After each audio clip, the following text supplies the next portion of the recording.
Alright, so this story is called Deafening, and just a little bit of background to it. First of all, it's part of a larger collection of short stories that I'm working on about the problems with my generation, specifically the ADD generation problems that many people our age experience.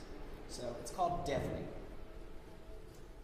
Luke sat on a sofa watching television.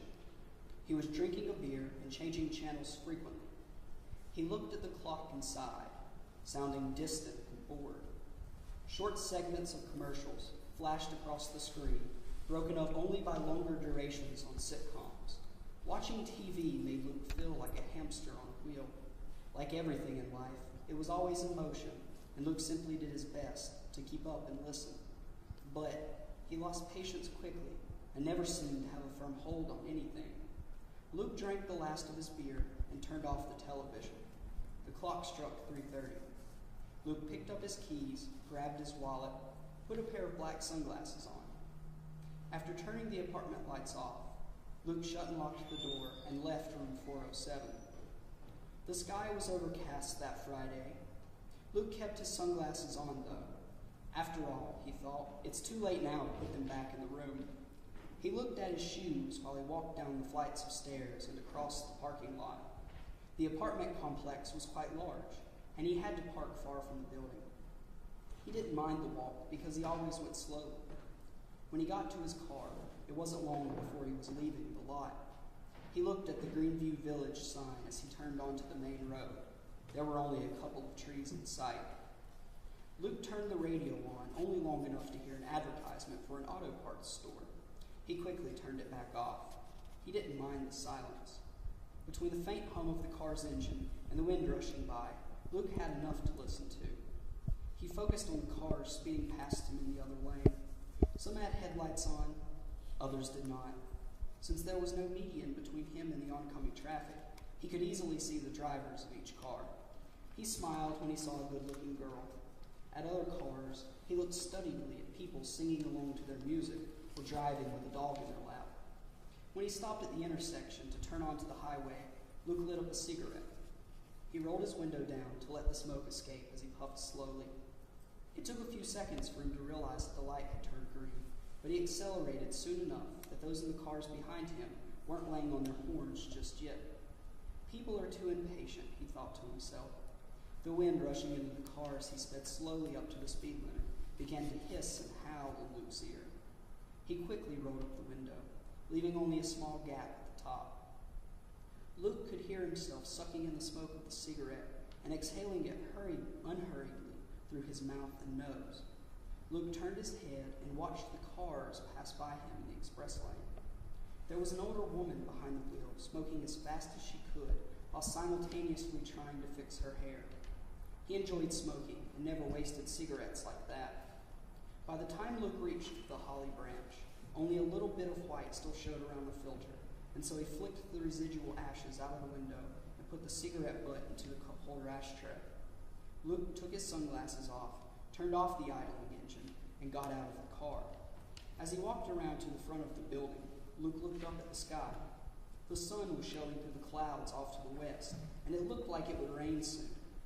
Luke rounded the corner and walked up the stairs to the shop entrance. The little bell hanging above the door gave a shrill clink, and Bernardo looked up peevishly from behind the counter. "You're 15 minutes late again, Luca." Bernardo sounded irritated. "Don't worry so much, Mr. B. Besides, how many customers have I missed?" "None, but that's not the point. I don't need to be standing behind this machine waiting for your ass to get here when I have my flowers to attend to." "Well, there was some traffic on 74. I made it here as fast as I could." "There's always an excuse with you, Luca. You young Americans have no work ethic. In Italy, as a boy, I would have had my ass kicked by my papa if I'd been 15 minutes late for Tuesday dinner, let alone for a paying job. Anyway, put on your apron and amend the register. Miss Young passed away yesterday evening, and so I'm sure there'll be plenty of customers here soon." "Whatever you say, Mr. B." Bernardo tossed Luke his apron, a dull green smock embroidered with the Holly Branch florist shop logo, and scurried to the back of the store. There, behind two floor-to-ceiling glass doors, was the chilled room where Bernardo kept the plants. In the middle of the tiny space was a wooden workbench where he created his masterpieces. The shop was known for selling the best bouquets in Crichton. Bernardo had a way with plants, and he treated each flower, each petal as if it were the paint to his own starry night. He was a small, meticulous man, and paid the closest attention to detail in every bouquet he made. Luke sat on a stool behind the cash register and listened to the music playing on the shop's radio while he watched Bernardo work. The graying Italian was busily pacing to and fro, trimming, pruning, and placing flowers in various pots and vases. All the while, Luke hummed along to some of the songs and looked around the shop. Directly in front of him, between the shop entrance and Bernardo's workroom, was a single row of greeting cards. There were sympathy, romance, marriage, and even get well soon cards placed in their respective sections on the double-sided rack. Every Wednesday, Luke put in the new arrivals, arranged those that were out of place, and read a few that caught his eye. His favorite from the new ones this week was a pale yellow sympathy card, which had a blurry, dreamlike image of an ascending angel on the front. The inside read simply, "Praying your loved one a safe journey to heaven." Luke found it ironic that the angel on the front was alone and not carrying anyone up along with it. To Luke, the artistry of a picture was what made a card nice. He never cared much for what was written inside. Between the card rack and the shop's front desk was a sky blue and bright green runner with garden designs on it. "Welcome" was written in what looked to be chalk-drawn letters on the end near the door. Luke peered back at Bernardo, who by now was working on one of the many centerpieces for a wedding being held next Saturday. Once he finished the first, he would have the rest done within a couple of days. For now, though, he was making sure that his template was without flaw. He tiered a ring of magnolias below the top circle of geranium blossoms and looked for just the right spots to intricately place a few jasmine and carnation sprigs. With a garland of ivy around the base, the centerpiece looked finished. But Bernardo still needed time to think it over and consider other designs. After all, he had to make sure that the bride and her wealthy Mississippian mother would be pleased. Bernardo hated nothing more than having to redo a finished product. As Luke's attention shifted back to the front desk he was sitting behind, he stared at the small bundles of factory-made artificial flowers that sat on a display stand at the far end of the counter. Luke wondered why Bernardo even kept them in the shop at all. To Luke, they made perfect sense for a child who wanted to give a bouquet to his mom on Mother's Day or as an office decoration. They were cheap, they wouldn't die, and they looked just as nice as real flowers. To Bernardo, though, they were imposterous and sinful to his art. However, they made the shop money.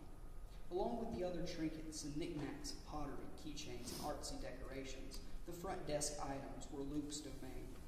Bernardo kept to his flowers and left Luke alone to care for what he called the necessary evils. Bernardo didn't look up when the bell above the door gave its usual shrill clink. A woman wearing a pleated dress skirt and a red floral print blouse walked slowly into the shop and made her way to the counter, behind which Luke sat. Luke didn't rise from the stool, but only asked, "What can I help you with?" "I need to buy an arrangement of sympathy flowers for Miss Young's passing." She spoke softly, not making eye contact with Luke. "Did you have any particular colors, styles, or flowers in mind?" Luke asked. The woman was looking at Bernardo. "No, nothing particular." The woman turned her head and looked at the artificial flowers. They seemed like a continuation of the print on her shirt. "I'm sure others will be by to get flowers for a funeral, too. Just make sure that mine stand out. I'll let Bernardo know, Miss Smith. Do you want to leave a message with the arrangement? You can pick a card from the rack, or we can write your message on standard stock." Luke motioned to the card rack behind the woman as he spoke. "Oh, yes, I would like to pick out a card." The woman turned around and began to peruse the cards in the sympathy section. As she stood looking at the rack, Luke pulled out an order form and started writing. "Miss Smith, sympathy flowers for Young. No particular requests. Wearing dress skirt with a red floral print blouse. Seems tired and distracted." Luke always wrote down some characteristics of the customers on the order sheets. Bernardo strove to make every arrangement, every bouquet reflect the personality of the customer. Luke wasn't sure if anyone ever noticed, but Bernardo didn't seem to mind. To him, it was just part of the craft. Luke enjoyed describing the customers because it kept him entertained. The woman made her way around the rack slowly and methodically, looking at each card as she passed. After surveying all the rack had to offer, she stopped at the yellow card with the lone angel on it. She picked it up, peering closely at the front picture, opened it, and read the inside. A faint smile appeared on her face. All the while, Luke sat behind the counter with pen and paper in hand, taking her time to choose a card. Luke wrote. She hadn't brought it up to the counter yet to buy it, but Luke could tell she would soon. I liked that card, he thought to himself, and soon it will be gone just like everything else around here. Anything in the store Luke had ever been fond of or especially drawn towards seemed to be sold the quickest. Oh well, at least it brings in the money, he reasoned. After another moment of deliberation, as if she wasn't sure whether or not to follow her instincts, the woman made her way to the counter with the sympathy card in hand. She took a pen from the counter and signed the card, then handed it to Luke. Will it be cash or card? Luke said coldly. Cash, please, the woman firmly replied. It's going to be $2.50 for the card. Bernardo always said cards weren't as cheap as they used to be, but Luke never remembered paying less than $2 for one. He was 27, and $25 for the bouquet. The woman opened her red pleather purse and pulled out her wallet. She unsnapped it and brought forth 3 $10 bills. Luke took them quickly from her hand, punched a few buttons on the register, and handed her back the change. She looked at her palm for a few seconds with a look of newfound intent in her eyes. Then suddenly, she moved her hand and tossed the money into the tip jar. Thank you for your help, the woman said with a smile. And, on second thought, I'd like the bouquet to be made of white chrysanthemums. Luke nodded and wrote it down on the order sheet. I can't wait to see the flowers. I'm sure the family will love them. Any little thing to cheer them up, you know. Luke didn't respond, but only watched her as she briskly left the store. He flinched a bit when the bell above the door rang. He had almost forgotten it was there.